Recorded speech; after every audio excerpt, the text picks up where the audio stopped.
it's not entirely a one-man band, but it's really going to be a collective effort. You don't just sort of snap your fingers and put somebody else in the game and replace a receiver like Justin Jefferson. Big news Tuesday morning, news that Vikings fans didn't want to hear.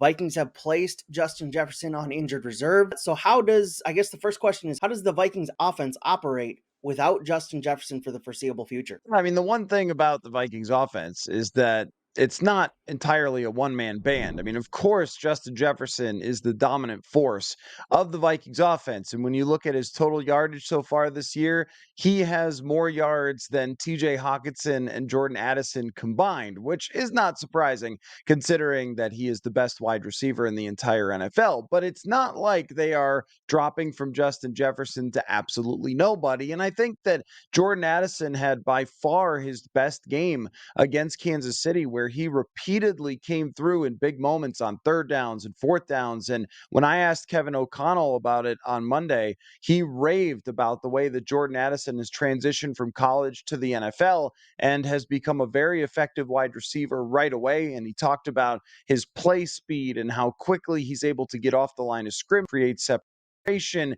and has become a legitimate NFL wide receiver in just a couple of weeks. So now he's moving from a role where he is a sidecar to the NFL's best into a spot where he's going to probably be the number one target here. And I think what we've seen so far is that he could be up to that task. Now, he's not going to face the same number of double teams as Justin Jefferson. That might be a little bit harder, but I think that's a very intriguing storyline now that the guy they drafted in the first round who's looked so good steps into that role. But they also need a lot more from TJ Hawkinson. And that's not in the form of fantasy numbers and targets, of which he has many at 38. It's that there's a lot of footballs that have been in his area that he has not been able to bring in so far. And he's only averaging 8.5 yards per reception, which is about what you'd expect from a good running back. So they need to be able to work him down the field more often. There can't be drops. There can't be miscues with Hawkinson. There can't be fumbles if he gets a first down because he's going to be a centerpiece of this. And KJ Osborne has also not had a great start to the season after he had a really terrific training camp. So he needs to step up as well. And then beyond that, the passing game to running backs has been pretty pathetic so far. Alexander Madison has not been very effective in the passing game, and they need someone else as well, whether that's Josh Oliver, who you saw some of his ability before he also fumbled, and Brandon Powell, who's played receiver in the NFL before and can make some plays. But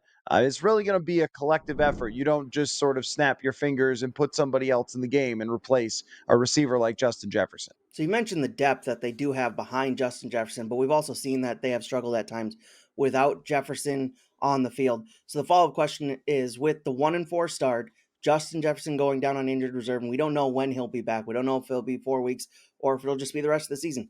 Does this make those rumored trades that everybody was uh, speculating about in the beginning weeks of the season? Does this make those trades more likely to happen now that Justin Jefferson is down with a significant injury?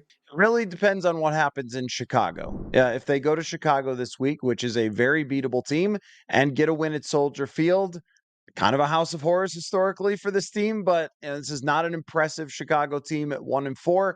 They are coming off a good win, so it's not a guarantee that the Vikings will win without Jefferson, but you expect them to beat the Bears in Chicago, and then they're sitting at 2-4.